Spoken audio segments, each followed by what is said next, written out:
আমাদের মাথা আসে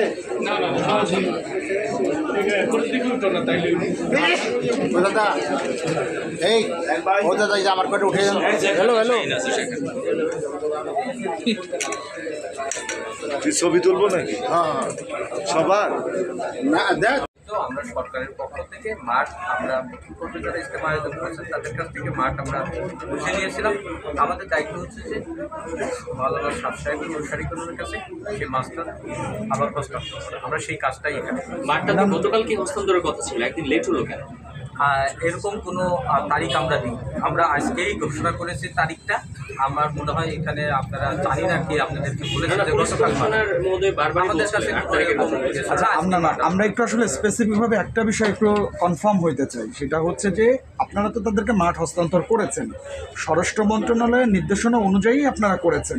আমরা কি এটা বলতে পারি যে স্বরাষ্ট্র মন্ত্রণালয় চিঠিতে যেসব নির্দেশনা দিয়েছেন সেই নির্দেশনার আলোকেই আমরা মাঠ তাদের কাছে আমরা এই 14, 15 এবং 16 তারিখে ইজতেমা আয়োজনের জন্য মাঠ আমরা বুঝে দিলাম। সেই নির্দেশনার আলোকেই আমরা 18 তারিখে আবার তাদের কাছ থেকে মানে অর্থাৎ প্রশাসন তাদের কাছ থেকে মাঠ আবার আগামী বছর তারা আর এখানে ইজতেমা করতে পারছে না। এটা তো আমার এইখানকার বিষয় আসলে সেটি। আমার বিষয় হচ্ছে যে ওনারা 14, 15 এবং 16 তারিখে মাঠ ইজতেমা আয়োজন করবেন, তার জন্য তাদের কাছে আমরা মাঠ হস্তান্তর করলাম প্রশাসনের পক্ষ থেকে। তাদেরকে নিরাপত্তার বিষয়টা কিভাবে নিশ্চিত করবেন? অন্যান্যবার যেভাবে নিরাপত্তা দেওয়া হয়, যেভাবে সকল দপ্তর থেকে যেভাবে সহায়তা করা হয়, সরকার সেইভাবেই তাদেরকে ইজতেমা আয়োজনের জন্য সকল বিষয় এইটাই আমাদের ইজতেমা বলে। তো সেখানে পুলিশ, ম্যাজিস্ট্রেট থেকে শুরু করে অন্যান্য লজিস্টিক্স দেওয়ার জন্য যেসব ডিপার্টমেন্ট থাকবে। আচ্ছা, আমি একটা বিষয় শেষ করবো, একটা কোয়েশ্চেন করে। এটা হচ্ছে ওই 14-15 তারিখ মাওলানা সাদুল হোসেনের ইজতেমা নিয়ে একটা ধোঁয়াশা ছিল যে শেষ পর্যন্ত তারা করতে পারবে কিনা। এখানে একটা জায়গায় বিরোধ ছিল বা বাধা ছিল, সেটা হচ্ছে তাদেরকে লিখিত দিতে বলা হয়েছিল, আমরা যতটুকু শুনেছি, যে তারা এবারই শেষবারের মতো ইজতেমা করবে, আগামী বছর থেকে করতে পারবে না। সেক্ষেত্রে যে শর্তটা দেওয়া হয়েছে এই ব্যাপারে তারা কি কোনো লিখিত দিয়েছে কিনা, এবং লিখিতের ভিত্তিতে আপনারা এই সিদ্ধান্ত? আমাদের আসলে আজকের যে এখানকার যে আয়োজন, সেই আয়োজনের বিষয় আসলে আয়োজনের বিষয় ওনারা 14, 15 এবং 16 তারিখে ইজতেমা এখানে আয়োজন করবেন, তার জন্য আমরা মাঠ তাদেরকে আমরা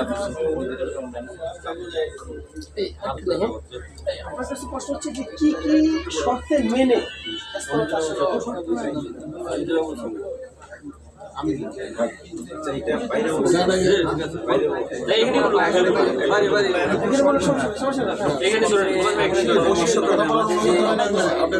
আমাদের যে আমাদের পক্ষ থেকে ফয়সাল হয়েছে, উনি কথা বলেন, উনি রেজাউল সাহেব আমাদের পক্ষ থেকে কথা বলেন, মানে যিনি আপনাদের পক্ষ থেকে যিনি কথা বলবেন তিনি বলেন। আসলে আপনি সামনে চলে আসুন। হ্যাঁ, রেজাউল সাহেবই কথা বলবো আমাদের পক্ষ থেকে। শর্তে বুঝে আপনারা এই 14-15 সালে এইখানে অর্থাৎ টঙ্গী ইজতেমাটা আসলে ইজতেমা করতে পারবেন কিনা, এরকম কোনো শর্ত সেখানে ছিল? শর্তের কথা এখানে আলোচনা হয়নি। যিনি আমাদের জেলা প্রশাসকের প্রতিনিধি হিসাবে ওয়াহেদ সাহেব, তিনি নিজের কথা বলেছেন, এটাই আসলে মূল কথা। এখানে যে মানে আমরা গ্রহণ করলাম, ওনারা হস্তান্তর করলেন, এর মধ্যে এটাই বলা আছে স্বরাষ্ট্র মন্ত্রণালয়ের চিঠির আলোকে এই যে 14, 15, 16 আমরা ইজতেমা করবো এবং 18 তারিখে আমরা বুঝে দেবো। আসলে এই যে শর্তের বিষয়টা এই জায়গায় নাই। আমরা এটাও হস্তান্তর করে নিলাম, এইভাবে আবার তাদেরকে হস্তান্তর করবো। এটা আসলে গতকালকেও আমি বলেছিলাম যে এটা আসলে আমাদের বড় সরকারের মধ্যে আলোচনা হয়েছে, চিঠি হয়েছে, সেটার আলোকে আমরা এই 14, 15 তারিখে